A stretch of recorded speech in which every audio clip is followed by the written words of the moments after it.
All right, culinary students, what I want to do really quick is show you some of the knives and sharps that we have in our drawers in the kitchens. So starting with some of our sharps, and they're not necessarily knives, but we do still need to be cautious as they can cut us. We do have graters. We've got the large, the fine, and then kind of the slicing one there. So this we could use with cheeses, vegetables, lots of different uses here, but that would be something in our drawers. We have can openers, which we might think, oh yeah, like these can cut us, but they actually can. I've had students cut themselves on the actual parts that open up the cans, as well as the can lids themselves, so we do want to be careful there. We have our pizza wheels, not exactly like super sharp if we were to touch the edge, but if we get going, I have had some students where all of a sudden it pops up off of the item and it has cut their fingers across the tops, so we want to use caution. Our shears, kitchen shears, obviously these have sharp edges to them. The cool thing about some of your shears that you might have at home is that there's a piece that will release the two of them, so you can actually wash them separate. Ours don't do that, so you just have to be cautious when washing.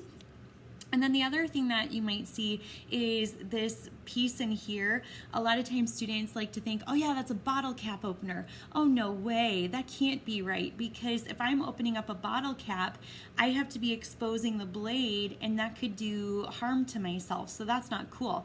So typically what we've used these for is to actually shear leaves off of herbs. So let's say I had a bunch of cilantro or some basil and I want to try to get them stripped off of their stems. What I would do is I would actually start some of the stems through here and then pull them out the other way, and then what happens is those leaves pop off of the stems, and now I can throw the stems away. My leaves are left over on the cutting board, and now I can start cutting those up however I need to for my recipe.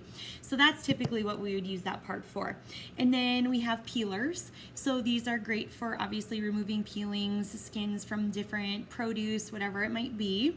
And then we get into our knives. So we have paring knife, chef's knife, and then we have our serrated bread knife. And I'm going to get into those 4 items here in just a second.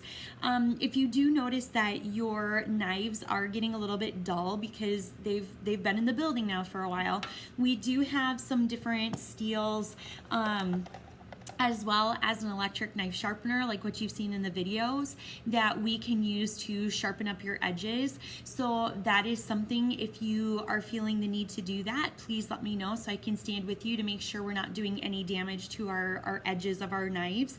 And then yeah, you'll just keep working through your knife cuts and we'll go from there. So that's a little bit about what we have for equipment in our kitchens.